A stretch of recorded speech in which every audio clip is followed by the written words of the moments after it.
She posted, "Some men just can't handle a strong woman who knows what she wants." After I confronted her about the lies, I commented, "True." What everyone saw on my profile the next morning made her lawyer call mine before noon. I, 38 male, am writing this from my home office, watching my phone blow up with notifications I'm choosing to ignore. Yesterday, I finally pulled the trigger on something I've been planning for months. The fallout is spectacular. My wife Natalie, 35, and I have been married for 7 years, together for 9. She runs a lifestyle coaching business, you know the type.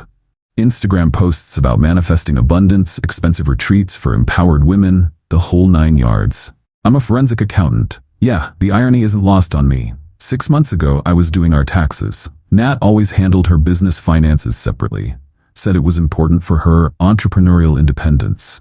Fine by me. But this year, our accountant needed some documentation from her business for a joint filing issue. She was at one of her retreats, told me to grab the files from her office. That's when I found the second set of books, not metaphorically. Literally. A whole separate QuickBooks account hidden in a folder labeled Vision Board Templates. The real numbers versus what she'd been showing me and the IRS were different. Very different. Her struggling business that barely broke even, actually pulling in $400K plus annually. The retreats she ran at cost to help women, 5Ks per person, 20 women per retreat, 4 retreats a year.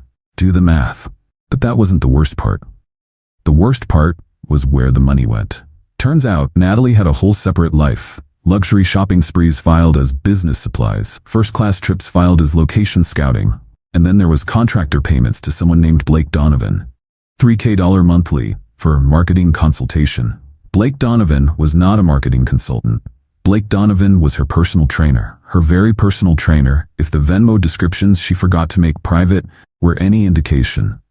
For last night, isn't typically how you thank someone for SEO optimization. I sat in her office for 3 hours, taking photos of everything. Bank statements, receipts, tax documents, even found the burner phone in her desk drawer. Still logged into her secondary Instagram where she posted couple pics with Blake to her close friends list. My favorite was them at a resort in Cabo, posted the same weekend she told me she was at a silent meditation retreat in the mountains. But I didn't confront her. Not yet. See, I specialize in financial fraud investigation. I know how people hide money, and more importantly, I know how they react when caught. Confrontation without preparation just gives them time to destroy evidence and spin narratives. So I prepared, opened my own separate account, started moving my portion of our assets, got copies of everything, every receipt, every statement, every tax document, consulted with both a divorce attorney and a tax attorney. Filed amended tax returns for the past 3 years, separating my finances from her fraudulent filings. Then I waited, collected more evidence, watched her lie to my face every single day. Kisses goodbye while texting Blake. Complaints about money while wearing new designer bags. The entitlement was staggering. She genuinely believed she deserved all of it. Last week, she made a crucial mistake. Posted on her business page about investing in yourself and how she just dropped $15 on a new certification program. Except I knew that $15K went to Blake. He'd just posted about buying a new motorcycle. I decided it was time. I confronted her Thursday evening, calm, matter of fact. Set a manila folder on the kitchen counter. We need to talk about your business finances. She didn't even look up from her phone. Babe, I told you, that's my domain. You wouldn't understand the intuitive aspects of feminine entrepreneurship. I opened the folder, spread out the photos, bank statements, both sets of books, the Cabo pictures. The color drained from her face. I can explain. No need. I've already filed amended tax returns. The IRS should be contacting you soon about the $150K in unreported income. Oh, and Blake's getting audited too. Turns out the IRS really interests themselves when someone receives $100K in consulting fees but can't produce a single deliverable. She stood up, shaking. How dare you go through my things? That's private. Tax fraud isn't private, Natalie. Neither is adultery. That's when she said it, the line that would become her downfall. You're just intimidated by my success. You can't handle that. I make more than you. I laughed. Actually laughed. You mean the money you've been hiding while I paid all our living expenses? The success built on tax fraud? She grabbed her phone and stormed out. 20 minutes later, I saw the post. Some men just can't handle a strong woman who knows what she wants. Boss babe empowered, #know your worth. The comments flooded in immediately. Her tribe of empowered followers rallying around her, sharing their own stories of intimidated men. Lots of "yes, queen," and "he couldn't handle your light." I waited an hour, then commented, "True." That was it, one word. But I knew what was coming next. This morning I updated my profile, changed my relationship status to separated, then added a new post, public. After 7 years of marriage, I discovered my wife has been hiding $400K plus in annual income while I paid all our bills, committing tax fraud to the tune of $150, having an affair with her contractor Blake, using business funds for personal expenses. To her followers buying into her empowerment courses, she's been lying to you too. That struggle she talks about? Fake. That rags to riches story? Fiction. Check the IRS website in about 2 weeks. P.S. Blake, enjoy the audit. Next time, don't brag about gifts from your client on social media. Attached were 3 screenshots, her real versus reported income, the Cabo photos with timestamps, and Blake's "thanks for last night" Venmo. By 9 a.m., my phone was nuclear. Her business page was getting bombarded with refund demands. Blake's trainer profile was flooded with angry comments from his other clients. By 10:30, Natalie's lawyer was calling mine, demanding I take down the post, threatening defamation suits. My lawyer's response? Truth is an absolute defense to defamation. Your client is welcome to prove any of his statements false, under oath, in court. By noon, they were begging for a meeting. I said no. See you in court. The IRS works on their own timeline, but they don't mess around with 6 figures of unreported income. And thanks to my amended returns clearly separating my finances from hers, I'm in the clear. She wanted to be a strong, independent woman. Congratulations. She can independently handle her audit. Update 1. The entitlement has reached levels I didn't think were possible. This week has been absolutely insane. After my post went viral in her business community, Natalie went into full damage control mode. But instead of, taking accountability, she doubled down. First, she made a 20-minute IGTV video. Full makeup, ring light, the works. Titled it, "When Your Husband Tries to Dim Your Shine, My Truth." Her version? I was a controlling husband who couldn't handle her success. I snooped through her private business files out of jealousy. The separate books? Different accounting methods for different purposes. Blake, a dear friend and business mentor whom my insecure husband misunderstood. The tax fraud? Never mentioned. Funny how that works, but here's where it gets good. She started selling a new course, Rising Above Toxic Masculinity in Business. $497. Limited time offer for her warrior women who've been held back by unsupportive partners. She sold 50 spots in 3 days. That's almost $25. Meanwhile, her existing clients were demanding refunds. Her mastermind members were canceling subscriptions. One woman commented that she paid $10 for a breakthrough intensive that was just Natalie reading from a self-help book for 6 hours. So what does Natalie do? Threatens to sue anyone who leaves negative reviews. Sends cease and desist letters to former clients. Claims they're violating NDAs they signed. Spoiler, an NDA doesn't cover fraud. But the best part? She tried to hide assets. Tuesday morning, I get an alert from our bank. Large transfer pending approval. She tried to move $80K from our joint investment account to one in her mom's name, except she forgot I'm the primary on that account. Transfer denied. Then she tried to liquidate her business accounts, except the IRS had already frozen them pending investigation. Oops. Wednesday, she showed up at my office. With Blake. I was in a meeting when reception called. "Mr. Name, your wife is here with a gentleman. They're insisting on seeing you." I let them wait 45 minutes. When I finally came down, she was pacing the lobby while Blake sat there looking uncomfortable in designer gym wear. "We need to talk, privately." She grabbed my arm. I pulled away. "Anything you need to say can go through lawyers." Blake stepped forward. Full tough guy mode. "Listen man, you need to stop harassing that. Take down the post and move on." Harassing? I posted the truth once. She's the one making daily videos about it. You're ruining her business. No, her fraud is ruining her business. By the way, how's your audit going? His face went red. Turns out the IRS had contacted him Monday. They were very interested in how a personal trainer with no marketing experience earned 6 figures in consulting fees. Even more interested in why he hadn't reported most of it. Natalie jumped in. "This is financial abuse. You're trying to control me." Financial abuse is hiding $400K while your spouse pays all the bills, Nat. That's when she pulled out her phone and started recording. I need everyone to witness this. My abusive ex is confronting me at his workplace, trying to intimidate me with his financial privilege. I smiled at the camera. Hi everyone. Quick fact check. She came to my workplace, uninvited, with her affair partner, to demand I stop telling the truth about her tax fraud. Also, financial privilege? I drive a 2015 Honda.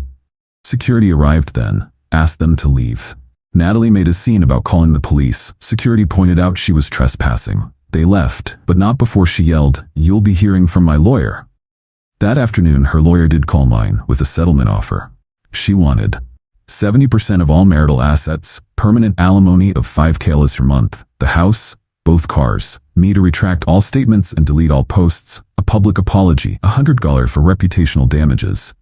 My lawyer actually chuckled on the phone. She does realize she's under federal investigation for tax fraud, right? We countered. 50-50 asset split after her tax debt is settled. No alimony, she makes more than me. House sold, proceeds split, each keeps their own car. I retract nothing. She pays me back for 3 years of expenses I covered while she hid income before.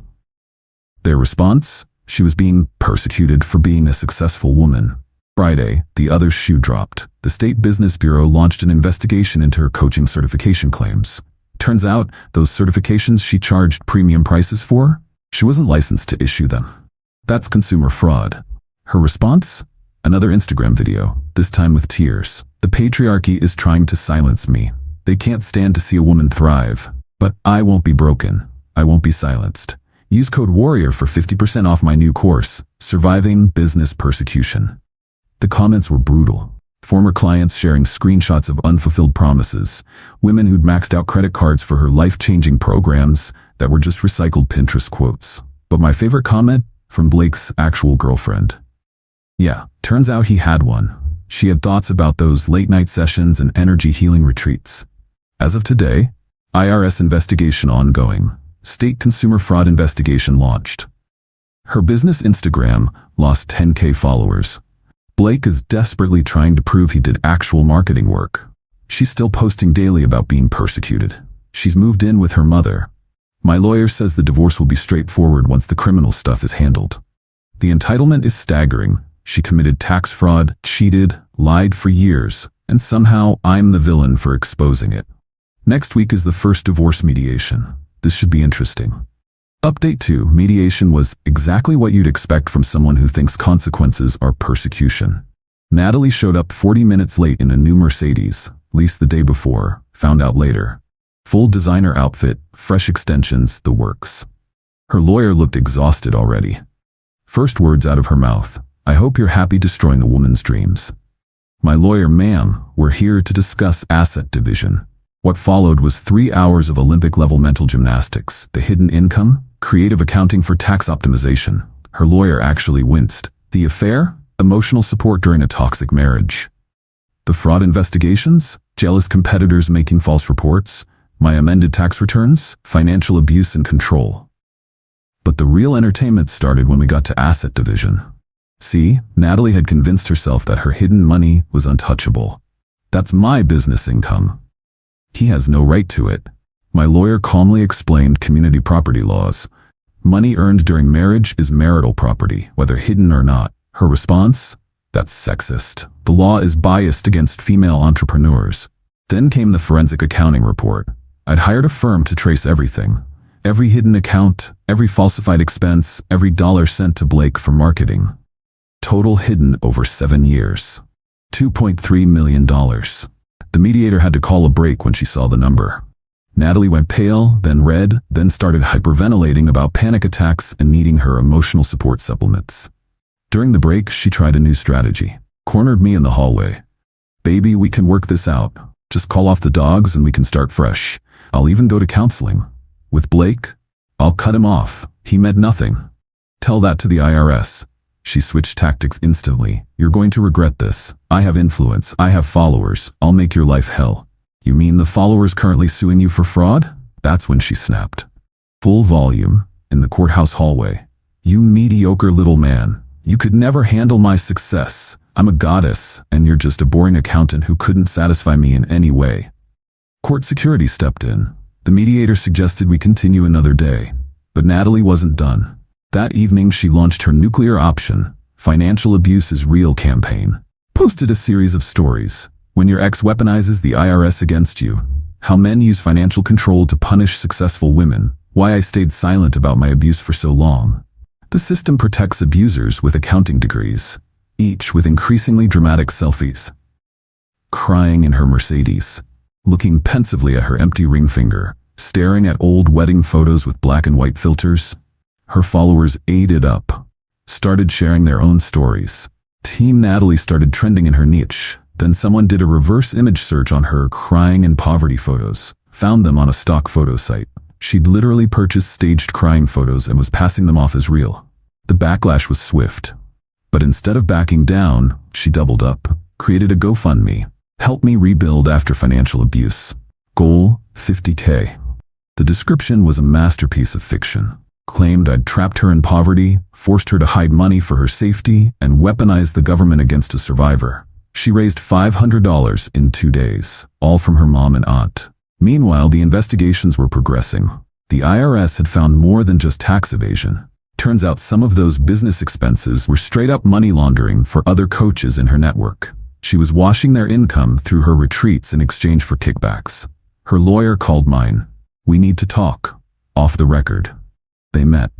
Her lawyer laid it out. Natalie was looking at potential criminal charges, federal charges. She needed to settle the divorce quickly and quietly to focus on the bigger problems. New offer. I keep the house, 60-40 asset split in my favor, after tax debts. No alimony either way. She keeps her business, what's left of it. I keep my retirement accounts. My lawyer advised taking it. She's going to need every penny for criminal defense soon. But Natalie couldn't even do that gracefully. The day before signing, she posted another video. Sometimes a queen has to strategic retreat to build her empire. I'm choosing peace over justice because my energy is too valuable to waste on toxic people. Big things coming. We signed Friday. She showed up with a film crew, said she was documenting her journey through adversity for a documentary. Judge shut that down immediately. After signing, she turned to me. You may have won this battle, but I always win the war. Watch me rise. That weekend, she launched her Phoenix Rising Mastermind, $10 for 6 weeks of rebuilding after betrayal. She got 2 signups, both requested refunds within 24 hours when they realized the first module was just her ranting about me for 90 minutes. As of now, divorce finalized, house is mine, IRS criminal investigation ongoing, state fraud charges pending, her business Instagram down to 5K followers from 50K. Blake fled the state, warrant for tax evasion. She's living with her mom, selling courses from her childhood bedroom. The best part? She's still posting daily about being a business goddess and wealth manifester while actively under federal investigation. You really can't make this stuff up. Final update. Well folks, we've reached the end of this wild ride. Grab your popcorn because the finale is something.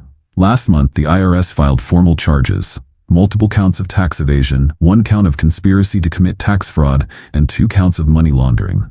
The state piled on with 8 counts of consumer fraud and operating without proper business licenses. Natalie's response? An Instagram live titled, When Success Makes You a Target. She went full conspiracy theory. The government was intimidated by her. The patriarchy couldn't handle her empowerment of women. I had connections, I don't, that I used to orchestrate everything. She even suggested the IRS agent assigned to her case was probably my secret lover. The live had 200 viewers, down from her usual 2,000. Even her diehard followers were starting to see the cracks. But the real entertainment came when she decided to represent herself. Fired her lawyer because he was part of the system trying to oppress her. Filed a motion declaring herself a sovereign citizen and therefore not subject to federal tax law. The judge's response is public record. Motion denied. Also, that's not how any of this works. 2 weeks ago was her preliminary hearing. I didn't go, but a mutual acquaintance did and gave me the play-by-play. She showed up in a ball gown. Like, full formal wear. Apparently told the bailiff she wanted to dress for the success she manifests. Interrupted the prosecutor twice to explain that money is just energy and the IRS doesn't understand abundance mindset. Tried to submit her vision board as evidence of her good intentions. The judge set bail at $50. She couldn't pay it. Her mom wouldn't co-sign. She spent 3 days in jail before her aunt finally put up her house as collateral. Those 3 days spawned a 10-part Instagram story series, Jailhouse Journaling, Finding Light in the Darkness. She tried to sell it as a course for $97. Instagram shut down her payment processing for violating terms of service. But here's where it gets truly unbelievable. While out on bail, instead of focusing on her defense, she started a new business. Prison Prep for Entrepreneur Queens, a coaching program for successful women navigating legal persecution. The prosecutor added witness tampering charges when she DM'd former clients offering settlement incentives if they withdrew their complaints.